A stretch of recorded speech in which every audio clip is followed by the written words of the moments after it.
Assalamualaikum warahmatullahi wabarakatuh. Hai semua, saya Cindy Aurelia Renata dari kelas 7F SMPN 139 Jakarta. Kali ini saya mau ulas buku Happy Birthday, karangan Risma Rida Anissa. Buku ini diterbitkan oleh Bentang Belia. Buku ini terbit tahun 2019 dan buku ini memiliki 352 halaman. Selamat menyaksikan. Pijar sering banget dipanggil zombie sama teman-temannya. Penampilan yang serem, datar, dan jarang senyum bikin ngeri. Februari 2019, Pijar dipanggil Bu Seli ke ruang guru. Ia pikir ia kena masalah. Ia pun segera pergi ke ruang guru. Pijar, sini nak, panggil Bu Seli. Ternyata Bu Gina lagi ulang tahun. Dada Pijar serasa diguncang gempa dahsyat. Ia pun berhadapan langsung dengan Bu Gina. Samar-samar muncul angka bulan dan tahun. 0319. Pijar disuruh ucapin ke Bu Gina. Perlahan-lahan, ia menggerakkan tangannya yang dibanjiri keringat dingin. Tiba-tiba, permisi. Spontan, Pijar langsung menarik kembali tangannya. Ternyata, Bu Seli ingin berdiskusi dengan mereka berdua, perihal merekalah yang akan mengisi acara pensi tahun ini. Sayangnya, Heksa nggak mau harus berdekatan sama Pijar karena tampil bareng di acara sekolah. Dia takut popularitasnya turun. Menurutnya, emangnya Pak Zombie mau ngapain di atas panggung nanti? Yang ada, penonton pada kabur ketakutan. Heksa pun menolak dan segera pergi menemui kedua sahabatnya, Andre dan Willy. Pijar pun keluar. Ia berjalan tergesa-gesa. Tiba-tiba, bruk, ia menabrak Andre. Lo kalau jalan lihat-lihat dong, ujar Heksa. Sorry, gue yang salah, kata Andre. Pijar ingin segera berlari ke kelas, tetapi kakinya terkilir. Tiba-tiba datang Bu Gina di hadapannya. Jantung Pijar mengejang. Ia menyaksikan peristiwa kematian Bu Gina, jatuh dari tangga. Ternyata Pijar pingsan. Dia dijagain sama Heksa, Andre, dan Willy di UKS. Jadi, Pijar itu kerja di Nightmare Dome. Dia jadi hantu buat nakut-nakutin pengunjung yang bakal masuk. Pengunjung pertama masuk, dan ternyata itu cowok, dan itu Heksa. Tiba-tiba dia pingsan dong saking takutnya. Akhirnya Pijar pun tahu kelemahan Heksa, dan dia bisa manfaatin kelemahan Heksa supaya bisa ikut acara pensi. Saat ingin pulang, ternyata ban motornya Heksa kempes. Awalnya sih Heksa nolak, tapi akhirnya tetap aja mereka pulang bareng.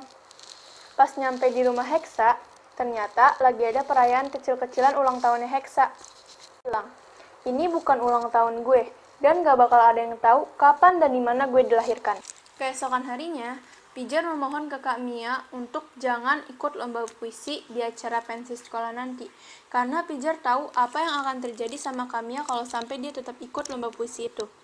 Tapi Kak Mia tetap aja mau ikut, bahkan dia sampai mendorong Pijar. Andre melihat kejadian itu, dan ia menawarkan bantuan jika Pijar punya masalah. Keesokan harinya, Pijar mundar-mandir di depan gedung serbaguna. Dia lagi nungguin Andre. Tapi yang datang malah Heksa. Akhirnya dia minta bantuan aja sama Heksa. Mereka berdua pun nyelinap masuk ke dalam gedung. Pijar berusaha keras buat nyelamatin Kamiya, tapi Kamiya malah berprasangka buruk sama Pijar. Tiba-tiba, prang, ada suara benda jatuh. Pijar berhasil nyelamatin nyawa Kamiya, tapi ada bahaya lain yang menimpa Kamiya.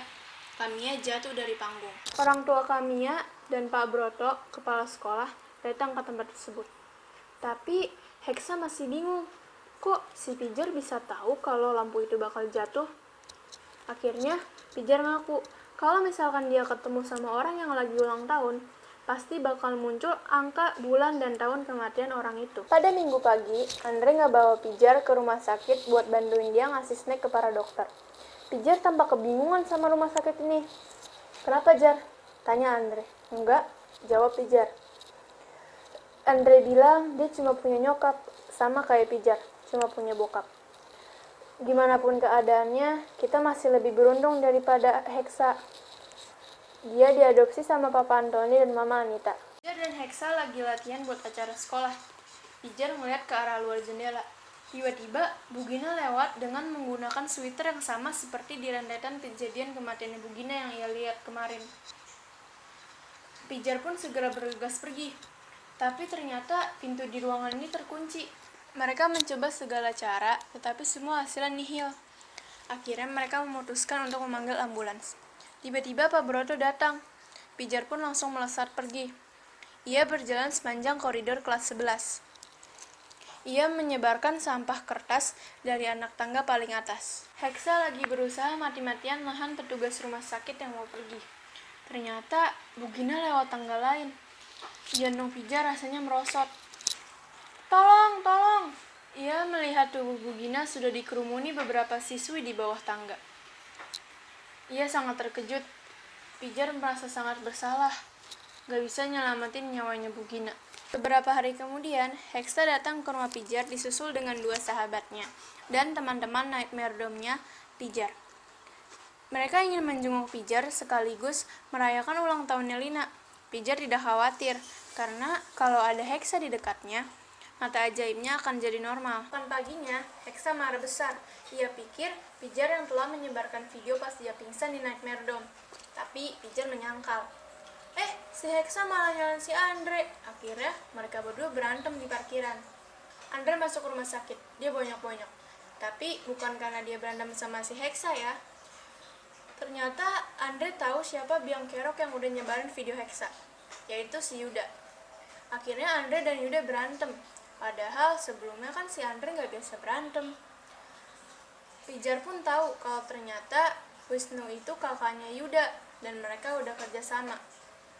Akhirnya, Pijar pun balas dendam ke Yuda dan Evan pakai caranya sendiri. Keesokan harinya, Andre mengundang Pijar untuk datang ke acara pesta ulang tahun Aura, adiknya. Hexa melarangnya, tetapi Pijar akan tetap datang. Pijar pun sampai di tempat. Aura mengulurkan tangannya kepada Pijar. Untungnya, dengan cepat, Hexa segera mengalihkan perhatian Aura. Pijar melihat album milik Aura. Tidak sengaja, dia menemukan foto Andre saat masih kecil. Jadi, lo nolongin gue waktu pingsan di rumah sakit? Tanya Pijar.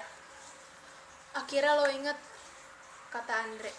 Besoknya, Pijar bicara dengan Hexa kalau yang membuat mata ajaibnya menjadi normal kembali adalah Andre, bukan Hexa. Hexa tidak terima, tapi dia nggak boleh nunjukin itu.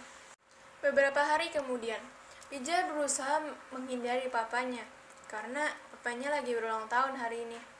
0419.